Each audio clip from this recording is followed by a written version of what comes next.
अगर आपको जीतनी है ना, प्रकृति जो आपको नियम समझाता है वो क्या समझाता है? प्रकृति हमेशा एक बात बोलती है कि जो पेड़ में फल लगते हैं ना वो झुक जाया करते हैं। जैसे नो जो पेड़ अड़ के खड़े रहते हैं ना उसमें कभी फल नहीं लगा करता। समझ में आ रहा है? झुकाव ही प्रकृति है। और अगर जीवन में आगे बढ़ना है तो झुकना हमें सीखने की जरूरत है। झुकने का मतलब ये नहीं है कि मतलब हर जगह झुकते रहे, मैं उसकी बातें नहीं कर रहा हूं, लेकिन जहां पे मौका मिले आपको झुकने की जरूरत है। क्योंकि मुझे पता है कि आंधी और तूफानों में जिसको झुकना आता है ना वो झुक जाया करता है, वो पेड़ बच जाता है, और जिसको झुकना नहीं आता आंधी और तूफानों में उनका नामो निशान तक मिट जाता है। ये सुनो, तो हमेशा फ्लेक्सिबल बने। दूसरा मैं आपको कहना चाहता हूं सर, लर्निंग पर पूरा फोकस कीजिए। अभी मैं कई बार ऐसे लोगों से मिलता हूं जो बोलते हैं सर एक मीटिंग में तो चल ही गए, आप कितना सीखेंगे? सब तो सीख ही गए, आरसीएम पूरा घुस गया हमारे अंदर। अरे घुस गया तो फिर निकल काहे नहीं रहा है? ये से नो, घुस गया तो आपके पास पैसा तो नहीं आ रहा। ये से नो, तो मैं एक लीडर को सुना था, बहुत बड़े ट्रेनर हैं, वो बोलते हैं कि आपका ज्ञान अगर आपके बैलेंस को रिफ्लेक्ट नहीं करता तो वो ज्ञान बोझ ही है और कुछ नहीं है। समझ में आ रहा है? आपका ज्ञान, मैंने क्या बोला? आपका ज्ञान अगर आपके बैलेंस को रिफ्लेक्ट नहीं करता तो वो ज्ञान बोझ है और कुछ नहीं है।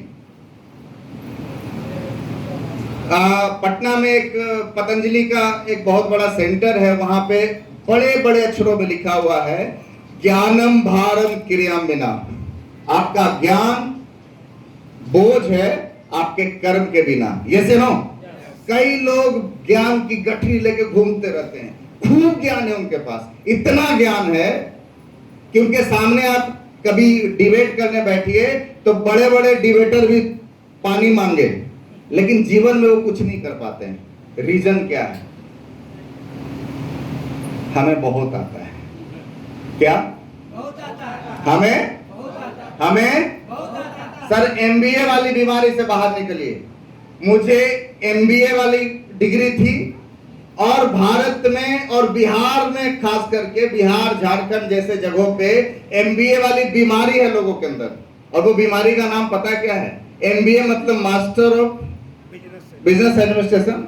और ये जो बीमारी है उसको बोलते हैं मुझे बहुत आता है। समझ में आ रहा है?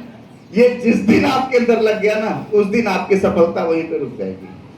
तो इस बीमारी से बाहर निकलिए। और सर ने बहुत कुछ बताया, मैं बस इतना ही कहना चाहूंगा सर, अब वक्त है, आरसीएम अब नए रूप में जा रहा है, आरसीएम अब नई दिशा की ओर जा रहा है। सौरभ सर जो इस सिस्टम के एमडी साहब, एक बार सर के लिए जोरदार तालियां बजाइए। पीसी सर के बेटे, कंपनी सिस्टम अब सेकंड जनरेशन की ओर बढ़ रहा है। 25 साल हो गया इस सिस्टम को चलते हुए।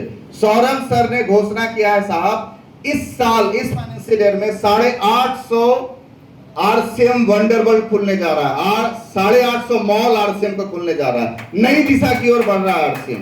चीजें बदल रही है पूरी तरीके से। पुराने चश्मे से आरसीएम को देखना छोड़ दीजिए, नया सब कुछ होने वाला है। तो आपको भी नया होकर सोचना पड़ेगा ना। यस या नो? टुनटुनिया मोबाइल जब तक चलाए थे तो स्क्रीन वाला मोबाइल के लिए हर चीज नया सोचे थे या नहीं सोचे थे?